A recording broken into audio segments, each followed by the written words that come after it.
Et je vais vous parler ce soir de douleurs chroniques avec mon collègue et néanmoins ami, le docteur Vesvar. Pour commencer, j'aimerais vous indiquer que nous n'avons ni l'un ni l'autre de conflit d'intérêt à déclarer, que tous les éléments que nous discuterons ce soir, médicaments ou techniques, n'entrent pas en conflit financier, en tout cas avec notre activité quotidienne. Alors, quel sujet allons-nous aborder ce soir? Nous allons donc aborder d'abord la définition de la douleur. Qu'est-ce que c'est qu'une douleur chronique et quelles sont ses conséquences? Nous parlerons également des traitements que l'on peut proposer, d'une manière générale. Nous parlerons un peu anatomie pour les voies de la douleur, pour poser le problème.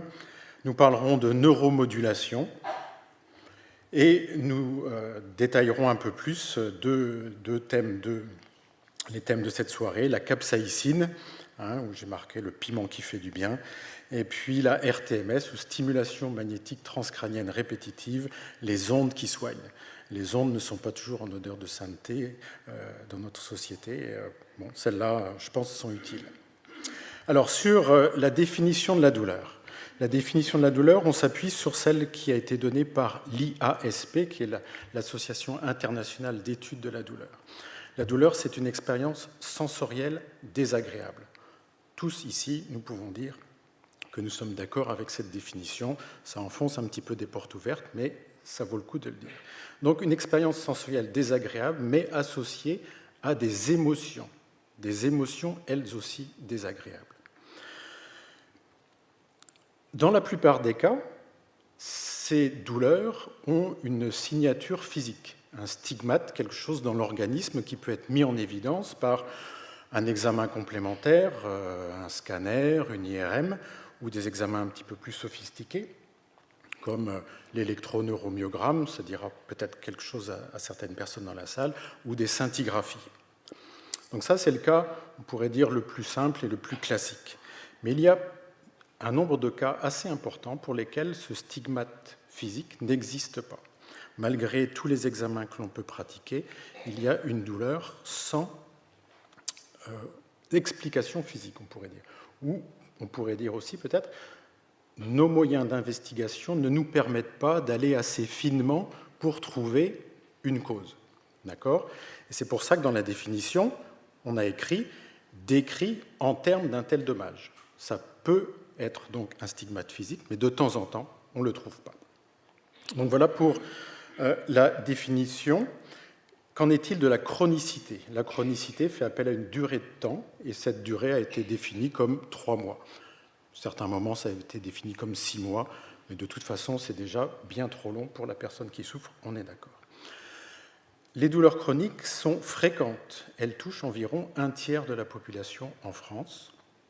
Donc ça fait un nombre important de personnes, et cela représente un coût pour la société très important, puisqu'on parle de milliards d'euros, peut-être un peu plus, probablement un peu plus, parce que c'est sûrement difficile à calculer, mais ce sont des sommes énormes. Alors, la définition est posée. Maintenant, quelles sont les conséquences de cette douleur qui persiste? Vous me permettrez de m'appuyer sur quelques notes. Les conséquences, elles sont au niveau d'un individu, bien sûr. Les conséquences sont donc personnelles, mais cet individu qui souffre dans la durée, s'inscrit dans une vie plus générale. Il a souvent une famille, il a souvent une profession, et l'atteinte douloureuse chronique va altérer toutes ces relations autour de l'individu. Alors, elles sont de 2 ordres principalement, des altérations des conséquences physiques et des conséquences psychologiques. Pour les conséquences physiques, on est souvent dans l'altération d'une fonction. Par exemple, une douleur d'une épaule va altérer la fonction d'écriture, va être un handicap pour écrire un mail ou se servir d'un ordinateur, va être un handicap pour s'habiller, pour se coiffer, pour manger, pour prendre une simple fourchette. Il y a des gens qui sont très handicapés avec ces problèmes de douleur persistante. Il y en a même qui apprennent à écrire de l'autre main, tellement la douleur est intense, ne serait-ce que tenir un simple stylo à billes. Si vous imaginez une douleur au niveau d'une cheville, eh bien les déplacements deviennent difficiles, voire impossibles, les déplacements personnels, mais aussi professionnels. Ça a des implications dans tous les domaines de la vie de tous les jours. Et de nombreux patients qui passent à la consultation nous indiquent qu'ils ont été obligés de changer de véhicule pour, par exemple, prendre un véhicule automatique parce qu'ils n'arrivent même plus à changer de vitesse ou appuyer sur une pédale d'embrayage. D'accord ? Donc, ce sont des conséquences importantes, mais il y a aussi des conséquences qu'on mesure un petit peu moins bien, ce qui s'appelle l'hypersensibilité. C'est-à-dire, il y a des patients avec des douleurs qui perdurent, qui persistent, qui abaissent leur seuil à la douleur. C'est-à-dire, pour eux, une sensation qui, pour chacun d'entre nous, pourrait paraître comme une sensation tactile bénigne, devient une douleur. D'accord ? Et ça, la douleur engendre ce genre de phénomène qui est une complexité de plus à traiter. Alors, ce sont les conséquences physiques, mais il y a également des conséquences psychologiques. Et les conséquences psychologiques, nous attachons très régulièrement à les déceler au cours des consultations que nous faisons. Il faut savoir que les consultations douleur durent en moyenne 45 minutes.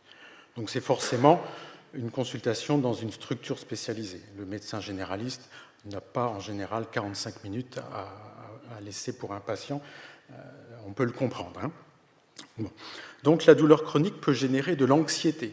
L'anxiété quant au diagnostic, parce que le diagnostic n'est pas toujours fait, de l'anxiété aussi vis-à-vis du pronostic de cette maladie.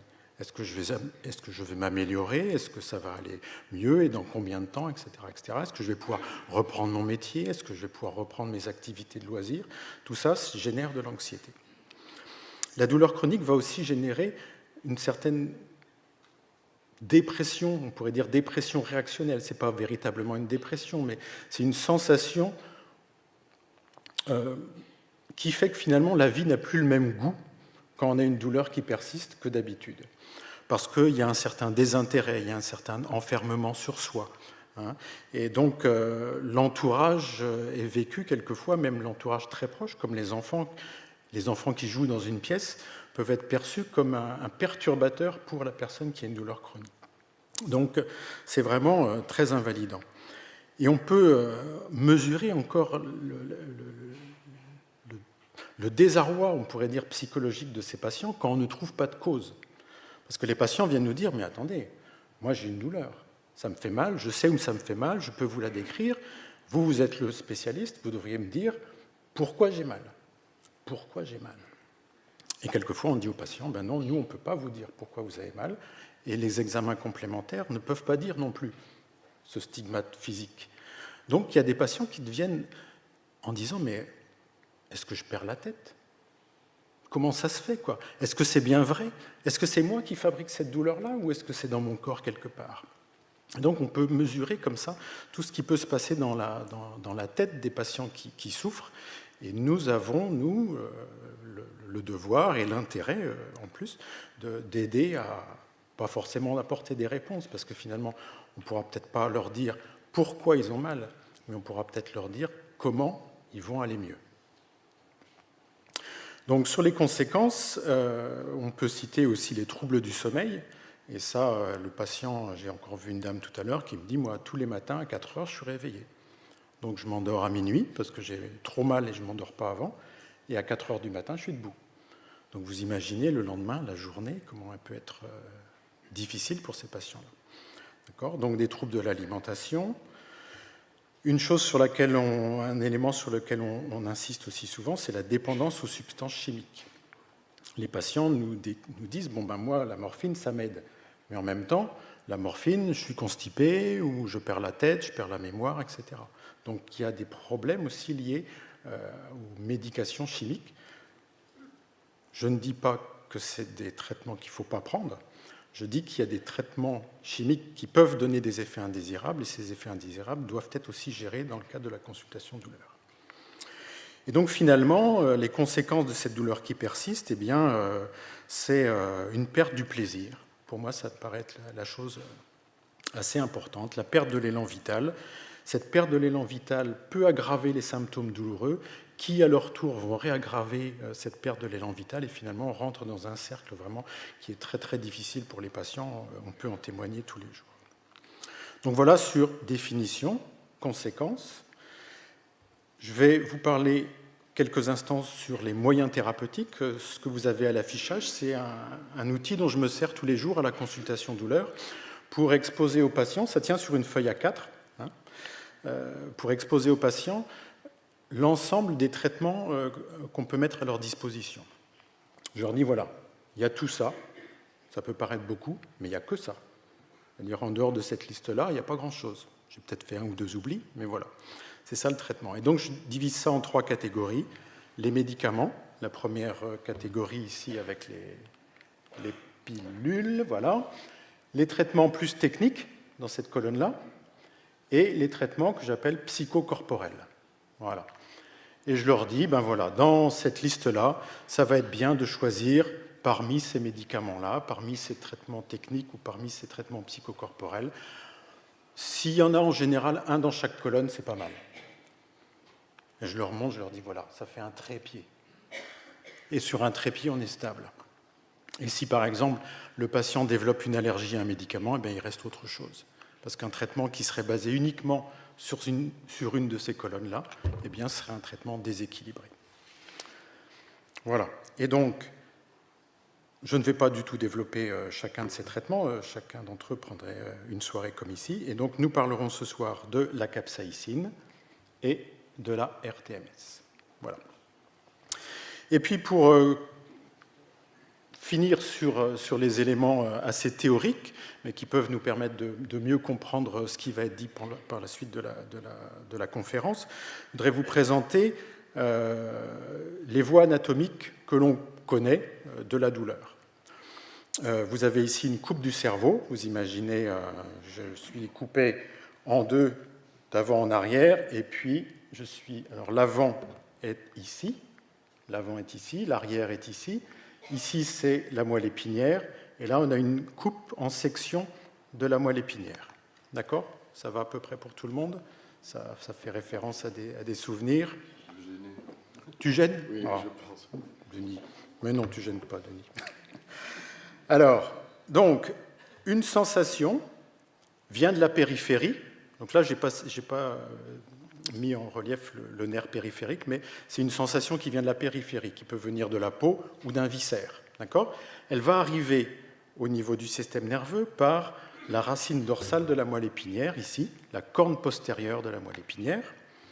Le signal douloureux va remonter dans la moelle épinière, va faire une étape au niveau d'une structure qu'on appelle le thalamus, situé dans le cerveau, et va être ensuite codé dans le système sensoriel en intensité, mais aussi en localisation.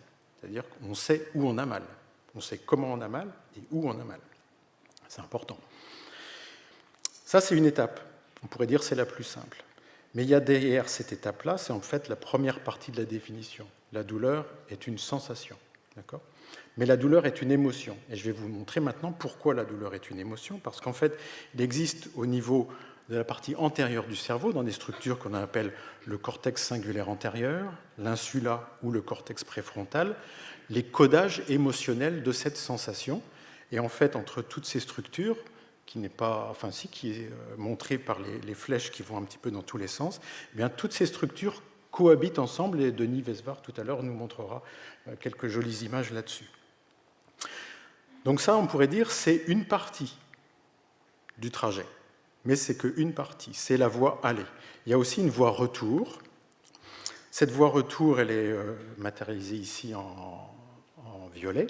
Elle passe par une structure qu'on appelle la substance grise périaqueducale, et ces voies sont des voies inhibitrices descendantes, c'est-à-dire des voies qui vont envoyer des messages pour réduire les sensations de douleur, et ces messages vont arriver, on pourrait dire, c'est pas par hasard, mais pile poil, sur l'endroit où rentrent les signaux de douleur. C'est-à-dire qu'il y a une entrée avec des signaux de douleur, et au même endroit où il y a l'entrée, il y a des signaux inhibiteurs qui arrivent. D'accord ?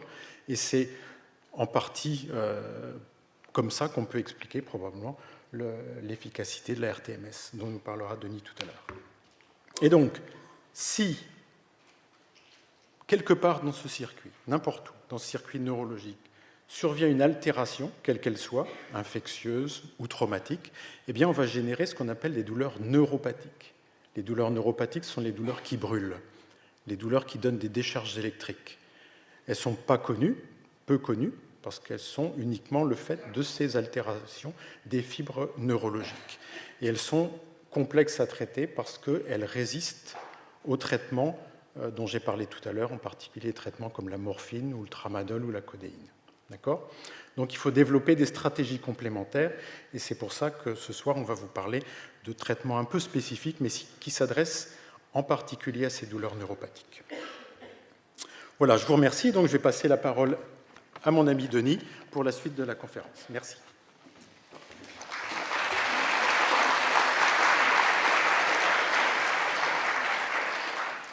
Je vais garder la diapositive de Philippe parce qu'elle est bien utile pour illustrer mon propos, puisque je vais parler des mécanismes qui permettent d'activer notamment les systèmes inhibiteurs descendants qui vont diminuer la perception de la douleur. Quand on voit cela, si on raisonne en termes de voie de la douleur perçue comme des fils électriques qui transmettraient l'information de la périphérie au cerveau, eh bien, on se dit pourquoi ne pas faire des sections, pourquoi ne pas couper les fils électriques, et comme ça, on n'aura pas mal, on n'aura pas les informations qui arriveront dans ces différentes structures. Ça a été fait. Et ça ne marche pas, malheureusement. Ça a été fait notamment par les neurochirurgiens avant la Deuxième Guerre mondiale. Et on se rendait compte qu'effectivement, on soulageait les gens 10, 15 jours. Et puis après, la douleur revenait, mais pire. D'accord ?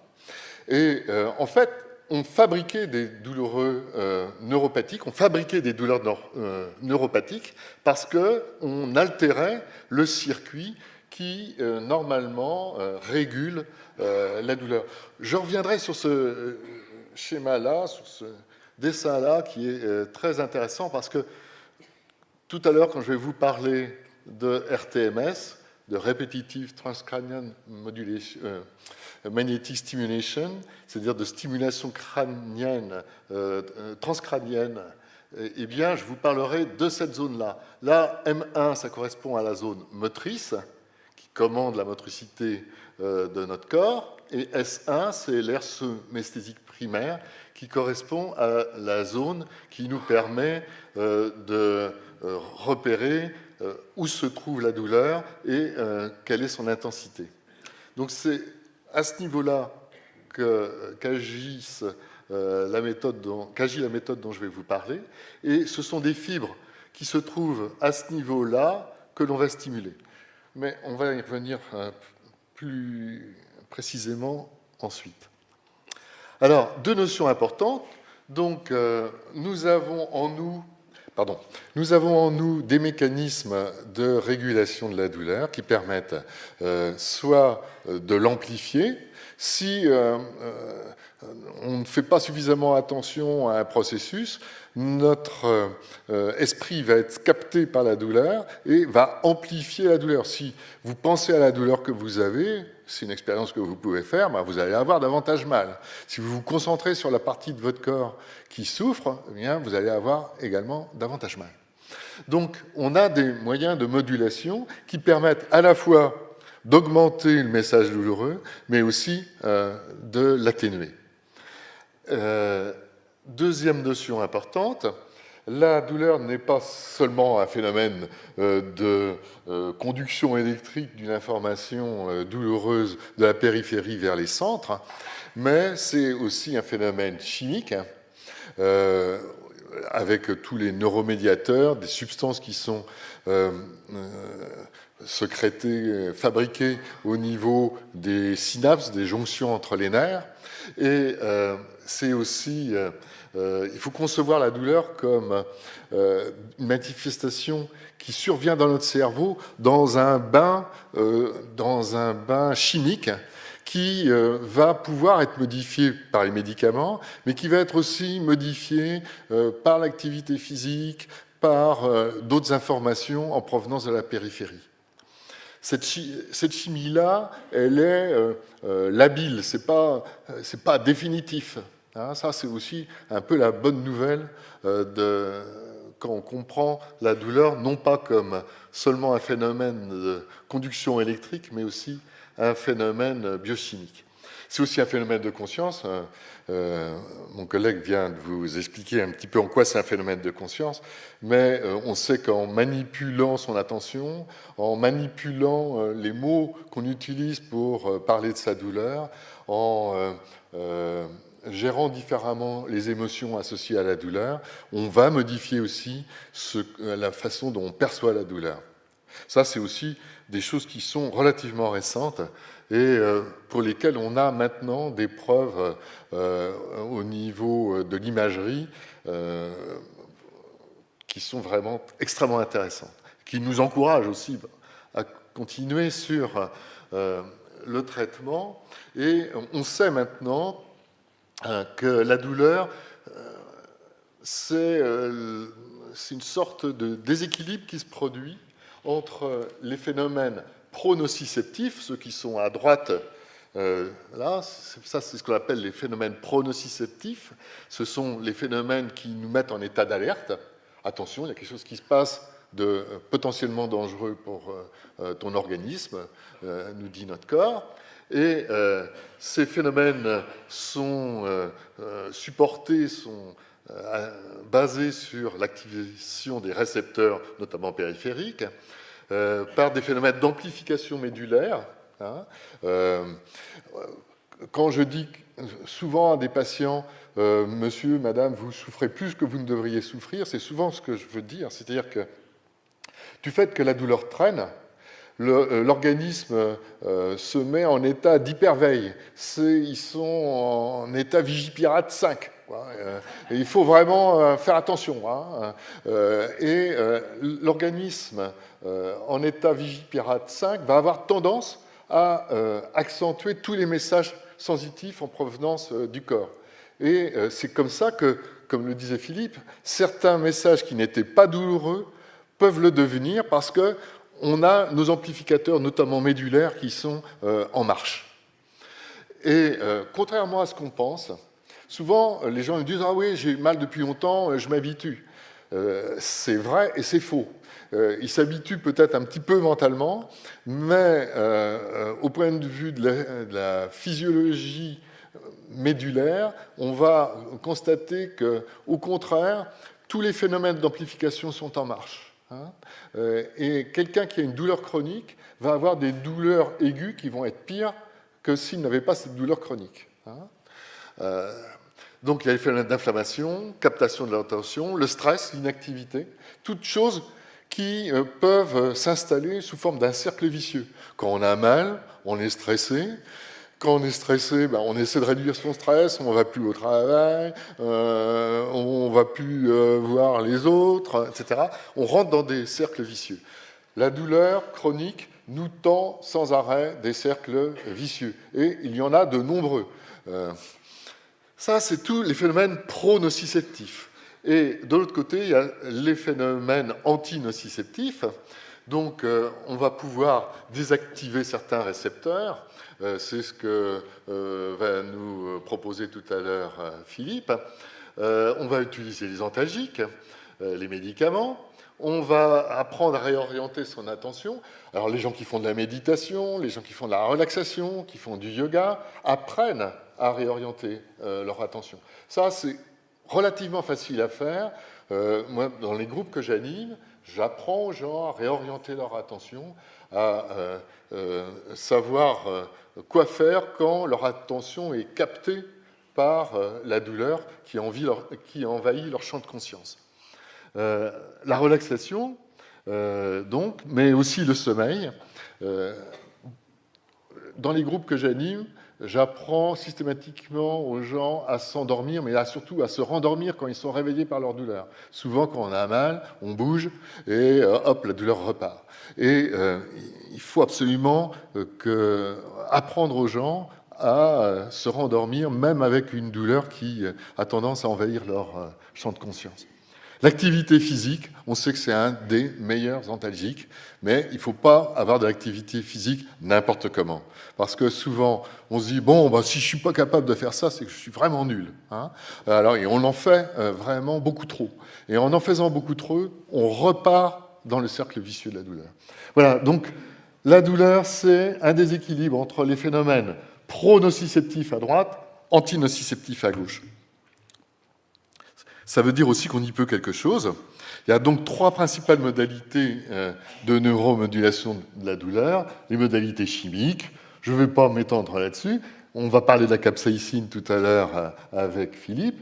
Les modalités physiques, ça peut être effectivement l'électricité avec la RTMS, mais ça peut être aussi les infrarouges, la chaleur, le froid, toutes choses que l'on connaît quand on a mal. On essaie, on met du froid, on met du chaud, on s'étire, etc. Et on peut dire aussi que toutes les méthodes psychocognitives, comme celle que je viens de vous décrire brièvement de modulation de l'attention, vont aussi permettre de moduler la douleur et d'agir sur les phénomènes anti-nociceptifs. Alors, c'est ce bouton-là. Voilà. Alors, neuromodulation par des moyens physiques. Donc, j'ai fait un petit peu une liste exhaustive pour mettre en valeur le fait que la RTMS n'est qu'un des éléments. Il ne faut pas que vous repartiez d'ici en vous disant la RTMS, c'est la solution à mon problème. C'est la solution vraiment, d'abord, uniquement partielle au problème de certains types de douleurs qui sont les douleurs neuropathiques. Alors là, je vais continuer. Ah non, ça ne veut pas. Hop. Voilà. C'est à toi.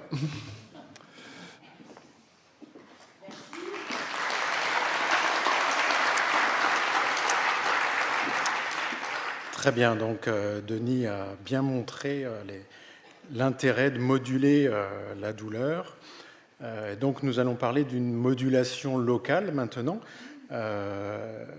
avec la capsaïcine. Donc pour situer les enjeux, voici à l'écran une fibre nerveuse, la fibre nerveuse du haut, celle qui est ici, conduit les influx douloureux jusqu'au centre. Tout à l'heure, je vous ai montré sur le schéma la coupe du cerveau, on était à la moelle épinière, et bien ça c'est juste l'étape avant la moelle épinière, d'accord ? Et donc, à l'extrémité ici de cette fibre nerveuse qui mesure 10 puissance moins 6 mètres, donc c'est tout petit, à l'extrémité de cette fibre nerveuse, lorsqu'une agression qui est ici imagée par ces triangles jaunes, lorsqu'il y a une agression, une infection ou un traumatisme, eh bien, qu'est-ce qui se passe? On va voir en appliquant cette loupe, et nous allons avoir l'agrandissement de l'extrémité de cette fibre, et l'on voit qu'au bout de cette fibre, il y a toute une chimie qui va se mettre en place. De nombreux médiateurs chimiques sont sécrétés par des cellules diverses et variées, des cellules inflammatoires, et les produits comme l'histamine, la sérotonine, l'ATP, les ions H+, vont être sécrétés à l'extrémité de cette fibre et générer des influx nerveux qui vont cheminer jusque dans les centres dont on a parlé tout à l'heure. D'accord ?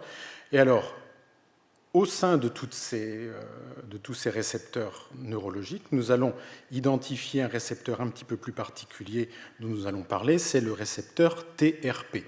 En anglais, ça veut dire Transient Receptor Potential. Ça veut dire que ce sont des récepteurs qui sont activés de façon intermittente. D'accord ?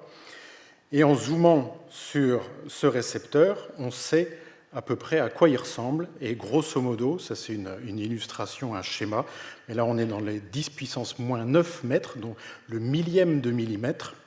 Et nous avons ici une membrane cellulaire, avec ici ces pôles lipidiques qui sont à l'opposé.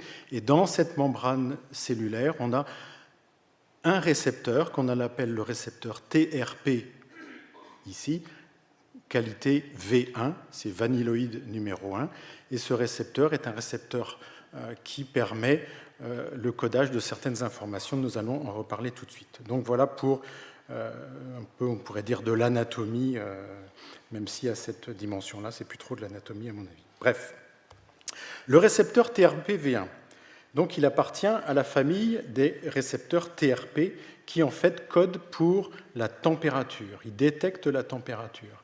En permanence, notre corps est informé de la température de l'extérieur. On sait s'il fait froid, s'il fait chaud. On sait quand on met la main sous un robinet d'eau si elle est tiède, chaude ou froide. D'accord ? Et bien, c'est grâce en partie à ces récepteurs TRP, et en particulier les V1. Ces récepteurs TRP-V1 sont disséminés dans l'ensemble du système nerveux, que ce soit le système nerveux périphérique ou le système nerveux central. Et j'ai indiqué ici une avancée assez récente dans la connaissance du fonctionnement du paracétamol, cette molécule qui a plus de 100 ans.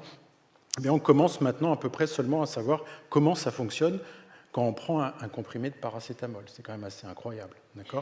Donc c'est en partie lié à ces récepteurs TRPV1. Mais ces récepteurs sont également situés dans les muscles et dans les viscères.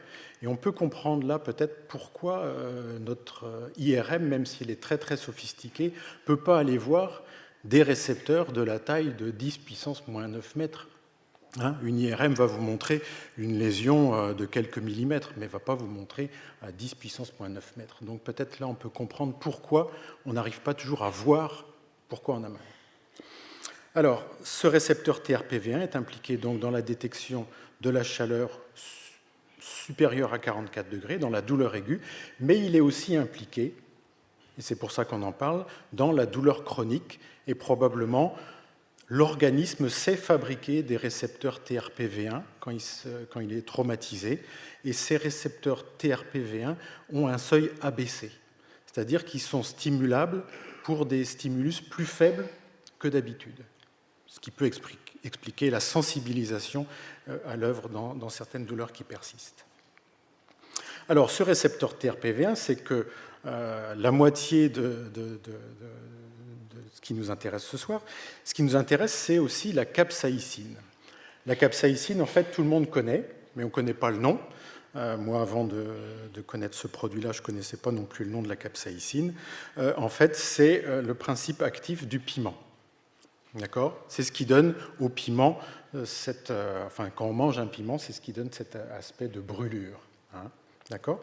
Et cette capsaïcine, il se trouve que c'est le ligand, le liant naturel, le récepteur naturel c'est plutôt le ligand, voilà, il se lie de façon naturelle à notre récepteur TRPV1 qu'on a vu tout à l'heure. Qu'est-ce qui va se passer lorsque la capsaïcine va se lier au récepteur TRPV1 ? Eh bien, il va d'abord y avoir une phase de hyperstimulation. On verra comment ça s'exprime cliniquement tout à l'heure sur une photo. Une hyperstimulation. Et après cette phase d'hyperstimulation qui dure à peu près 24 heures, eh bien, on va avoir une phase où le récepteur va être éteint, épuisé, comme si on l'avait trop stimulé et qu'il avait besoin de se régénérer. Et il va se régénérer en quelques semaines à quelques mois. Mais ces quelques mois de régénérescence ou de régénération, je ne sais pas comment on dit, de ce récepteur vont faire que la douleur du patient va être diminuée. Puisque la douleur est liée à l'hyperactivité du récepteur TRPV1 et qu'on arrive à éteindre son action, eh bien, on diminue comme ça les douleurs. D'accord ? Donc des douleurs localisées périphériques. Et donc, c'est utilisé en clinique, on l'utilise de façon régulière à Pontchaillou. Ça existe donc sous l'appellation Qutenza, c'est le nom commercial, et ça se présente sous forme d'une feuille. Vous imaginez une feuille, c'est transparent, on ne voit rien de spécial quand on ouvre ce paquet. La feuille est à l'intérieur de cette enveloppe-là. Ça fait à peu près 20 cm sur 15, et c'est cette feuille-là que l'on va utiliser pour soigner le patient. À titre d'information, une feuille comme ça coûte à peu près 250 €. Voilà.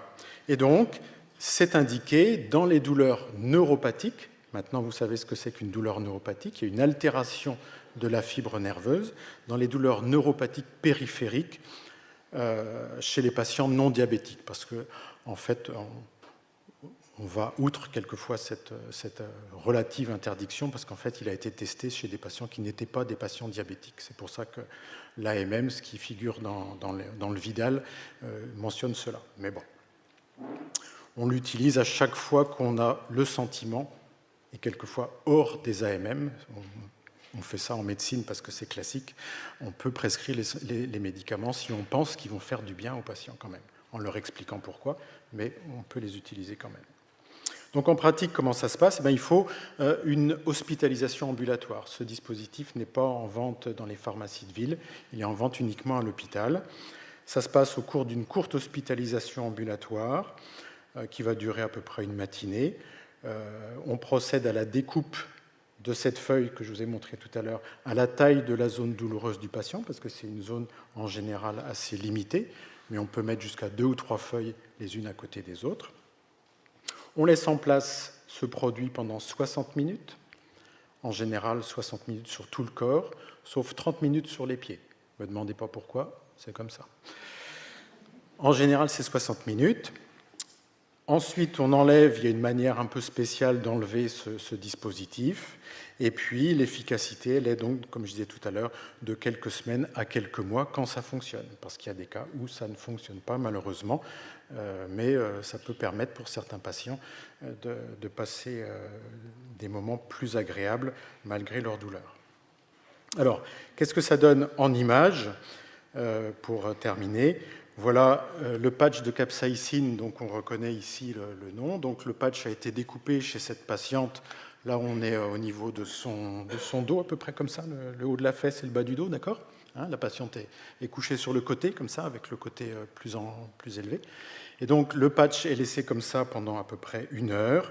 Et quand on enlève, voilà l'état de la peau. Donc vous imaginez le caractère quand même très irritant de ce patch de capsaïcine, mais cette hyperactivité, donc là on est dans la phase d'hyperactivité des récepteurs TRPV1, maintenant ça vous parle ce langage-là. Cette phase d'activation va durer en général 24 heures, parfois 48 heures, mais au bout de 24 à 48 heures de soins locaux pour diminuer la douleur, eh bien, la zone redevient tout à fait physiologique, tout à fait normale, et la douleur, normalement, si le récepteur a bien été inactivé, la douleur diminue, voire quelquefois, dans quelques cas assez positifs, la douleur s'annule complètement. D'accord ? Jusqu'au moment où ce récepteur TRPV1 va être réactivé et va se remettre en fonction, la douleur va revenir, et nous, on pourra remettre un patch de capsaïcine dessus. Voilà. Donc, merci pour votre attention pour ce sujet, et je vais passer maintenant donc la parole à Denis.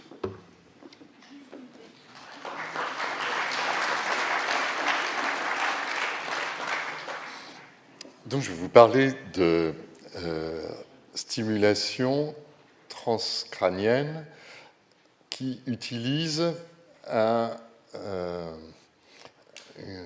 principe de l'induction magnétique. Je pense que vous avez des souvenirs en général, c'est en première qu'on fait de l'électricité.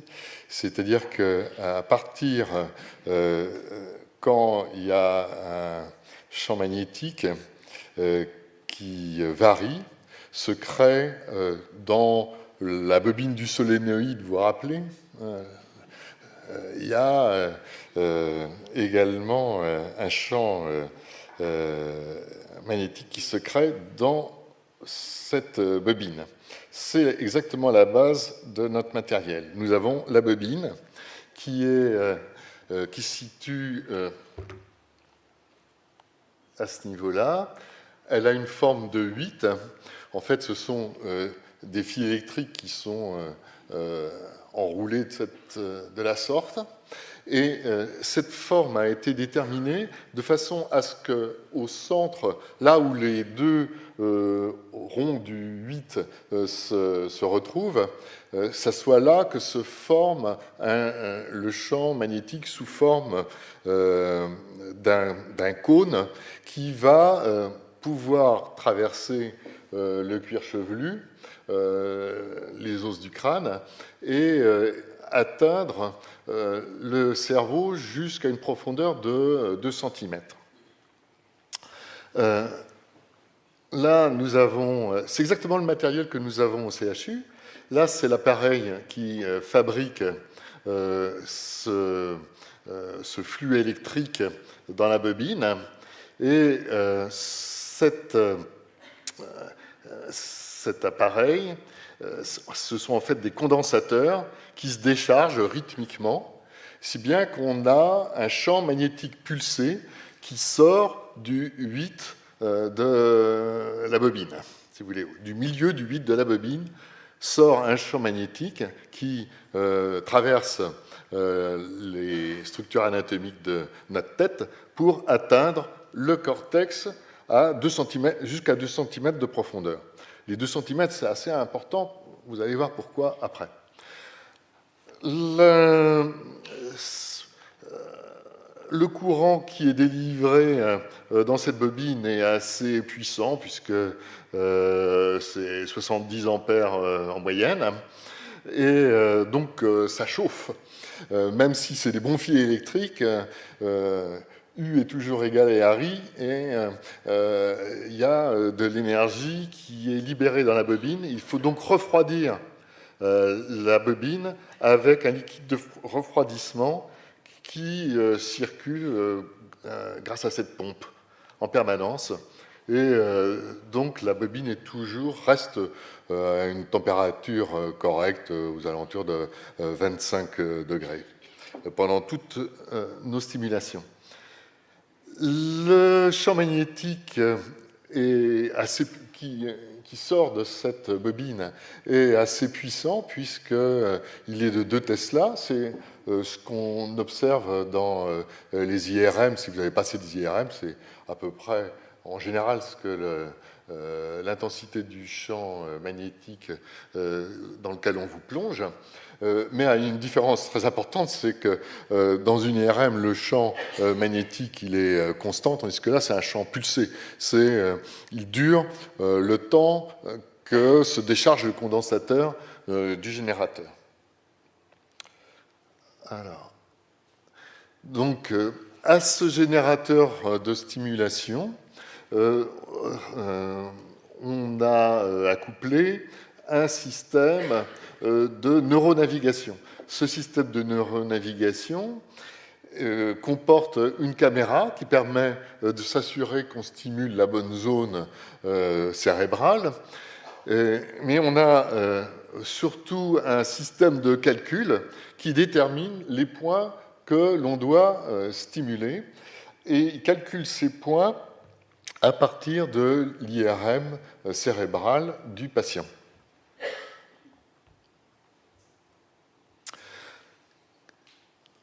En plus, pour être certain de la localisation exacte de notre stimulation, on pratique ce qu'on appelle les potentiels évoqués moteurs.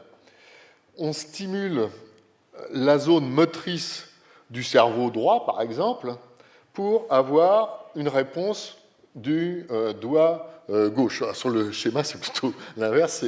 On stimule, dans ce cas-là, le cerveau gauche pour avoir la réponse motrice au niveau de la main droite, et on enregistre cette réponse motrice sur un écran, et on observe à partir de quelle intensité on a cette réponse. C'est ce qu'on appelle le seuil moteur. On détermine à chaque fois le seuil moteur, ce qui est une précaution utile. Pour être certain de ne pas délivrer une énergie trop importante et de risquer de créer des crises d'épilepsie, puisque c'est le seul petit risque auquel on s'expose quand on utilise la RTMS. Et deuxièmement, aussi, pour être certain qu'on est dans le bon endroit, on ne se fie pas uniquement au calcul de la machine qui nous dit qu'il faudrait stimuler à cet endroit-là. On s'assure que c'est le bon endroit par la qualité de la réponse motrice observée au niveau de la main. Alors voilà comment c'est organisé dans notre service. Le patient est porteur d'un bandeau, et vous pouvez voir ici qu'il y a un repérage qui va nous permettre d'être certain d'être au bon endroit. L'IRM du patient s'affiche sur l'écran, et là, on est en train de repérer des zones stables qui ont été calculées par la machine, qui correspondent ici au tragus, à la partie antérieure devant le pavillon de l'oreille. Et donc là, vous avez l'appareil de stimulation en arrière avec la bobine qui est là, qui est aussi repérée par ces repères en noir et blanc. Là, c'est le potentiel évoqué moteur, c'est la réponse motrice que l'on enregistre au niveau de la main du patient. C'est ça qui nous assure aussi, qui nous permet de savoir avec quelle intensité on va stimuler. Là, on va stimuler à 55% des possibilités de la machine et le courant qui va être délivré par les condensateurs du stimulateur vont atteindre une intensité de 79 ampères, ce qui n'est pas négligeable. Donc c'est bien isolé, il n'y a aucun risque de ce côté-là. Alors là, je vais vous montrer un petit film, s'il veut bien se présenter. Il n'a pas l'air de vouloir se présenter. Alors c'est peut-être ce bouton-là. Voilà. Donc c'est un film bref qui vous montre comment ça se passe. Donc là, vous voyez le stimulateur, proprement dit. Là, c'est avec cet écran-là que l'on choisit les intensités de stimulation. Là, il y a un bras articulé qui permet de maintenir. Voilà. Voilà. Alors, le bruit que vous avez entendu, c'est les décharges, les pulses qui sont délivrés à cet endroit-là, qui est marqué par ce petit cône bleu. Et là, vous êtes... elle ne va plus bouger, l'image, donc je suis très content. Là, vous avez la scissure de Rolando. Ça, c'est donc un cerveau gauche. On est en train de stimuler un cerveau gauche et d'obtenir une réponse dans la main droite. Et là, vous avez la scissure de Rolando, avec ici les zones sensitives. Ce que vous avez vu tout à l'heure qui s'appelait S1, c'est là. Ça correspond à la zone de notre cerveau qui identifie l'endroit où on a mal et qui code l'intensité de la douleur. On dit c'est là que ça fait mal et ça fait mal avec telle intensité. Et donc la scissure qui est là, c'est la scissure de Rolando, et juste à côté, vous avez les aires motrices qui cheminent juste à côté. Et on a donc le point de repère de la zone que l'on doit stimuler et qui correspond, dans ce cas-là, à la main droite du sujet. Et là, on a une cible qui va nous permettre de maintenir pendant toute la durée de la stimulation, ça dure 20 minutes à peu près, on délivre le plus classiquement 1000 impulses au patient, 1000 pulses au patient, et pendant toute la durée de cette stimulation, le patient va garder la position exacte grâce à ce système de neuronavigation. C'est un gros progrès. Et une des raisons probables de l'amélioration de cette technique, c'est cette neuronavigation qui permet d'être certain qu'on stimule pendant toute la durée de la séance la bonne zone. Voilà. Alors maintenant, voilà. Donc, on peut faire... Alors, le plus souvent, ça vous connaissez ça probablement, c'est une coupe qui est faite grossièrement comme ça, d'accord? Et ça correspond à la localisation motrice. Ce sont les aires qui commandent, vous voyez, soit la main, soit la face, soit la bouche, soit la langue, etc. Et on peut aussi cibler la zone que l'on veut stimuler. Si on ne veut pas se contenter de stimuler la main, on peut, si on a affaire par exemple à une douleur faciale, descendre un petit peu la zone cible et atteindre la zone buccale correspondante. Alors, voilà. Alors ça, c'est... Vous avez vu ça, j'imagine, dans toutes les revues scientifiques et même non scientifiques. c'est quand même relativement important, c'est assez récent. C'est tous ces cheveux un petit peu fins correspondent aux zones d'association dans notre cerveau. Vous savez que dans notre cerveau, on a de la matière grise. C'est surtout au niveau du cortex et des noyaux gris centraux qu'on la trouve. Et cette matière grise, elle est reliée en permanence par des fibres nerveuses. Certaines sont inhibitrices, d'autres activatrices. Et avec des méthodes nouvelles d'IRM fonctionnelles, on peut suivre le trajet de ces fibres. Et ça, c'est une vision des fibres telle qu'on peut l'obtenir si on fait une section, ce qu'on appelle sagittale, dans ce sens-là, du crâne. Les zones bleues, les fibres bleues correspondent à des fibres qui cheminent plutôt de haut en bas, mais on ne peut pas savoir si l'activité électrique va de bas en haut ou de haut en bas. Les fibres rouges correspondent aux fibres qui vont plutôt de droite à gauche et les fibres vertes d'avant en arrière. Donc on a de plus en plus une cartographie de ces connexions à l'intérieur de notre cerveau, ce qu'on appelle le connectome. C'est un des projets actuellement scientifiques internationaux auquel participe une équipe française, à laquelle participe une équipe française, et qui va permettre de savoir ce qui se passe quand on a une douleur chronique. Parce que quand on a une douleur chronique, c'est pas un centre qui s'allume et on a mal. C'est plusieurs centres qui sont en activité en même temps. Et on connaît de mieux en mieux ce qui se passe entre ces centres. Et on sait aussi que plus une douleur est ancienne, plus ces connexions sont stables et difficiles à changer. Et plutôt que de chercher à les changer, il vaut mieux chercher à en construire de nouvelles. Hein, ça, c'est une notion qui est actuellement très développée dans le domaine de la recherche en douleur chronique. On parle de pain matrix. Ça correspond à des connexions préférentielles qui s'installent entre différentes structures de notre cerveau quand la douleur persiste. Alors, qu'est-ce qu'on fait avec notre RTMS? Avec notre RTMS, alors vous avez... j'ai un pointer. Donc là, vous avez une coupe archi-classique du cortex cérébral. Là, c'est la surface du cerveau, là, c'est la profondeur. Et quand on stimule... Alors là, c'est la stimulation avec un autre type de bobine, mais vous avez toujours cette forme de bobine en 8. Quand les gens ont mal, on s'est rendu compte,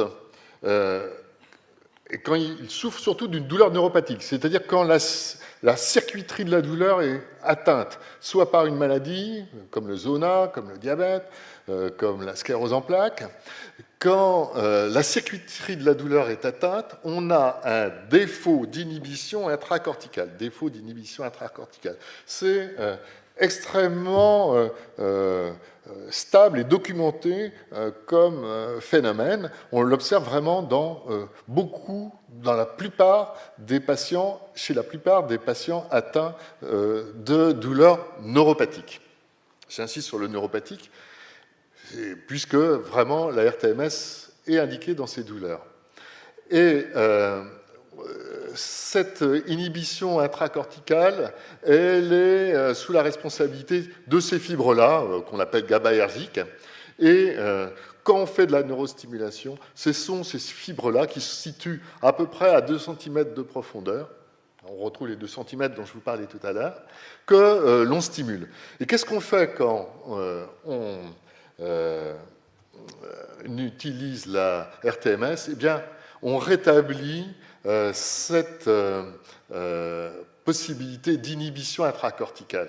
Là, c'est quand ça fonctionne bien, la moelle, le cervelet, les noyaux gris centraux, le thalamus envoient des informations normalement au cortex moteur primaire, hein, le cortex qui est responsable des petits mouvements de doigts qu'on a observés tout à l'heure. Hein.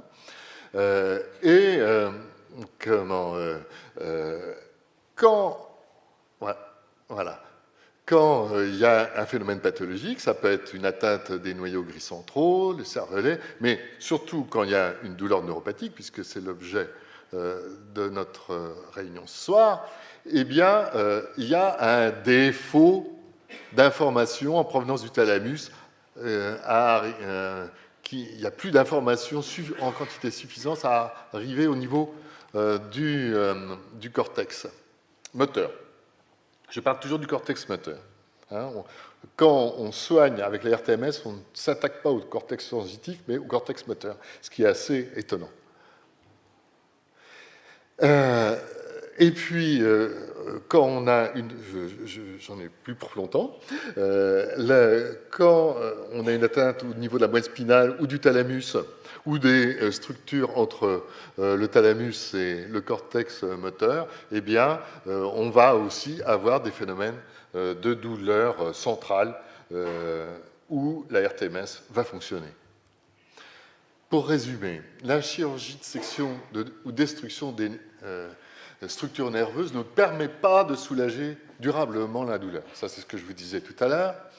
Et on l'a abandonné pratiquement complètement les techniques de section nerveuse.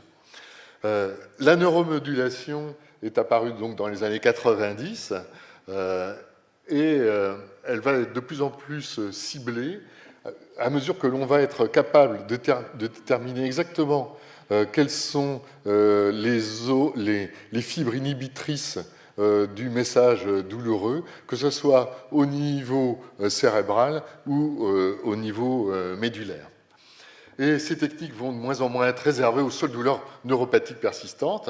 On sait le rôle de la neuromodulation cérébrale dans les douleurs neuropathiques, mais dans les autres douleurs, il y a aussi des phénomènes de neuromodulation sur lesquels on va certainement pouvoir agir à l'avenir.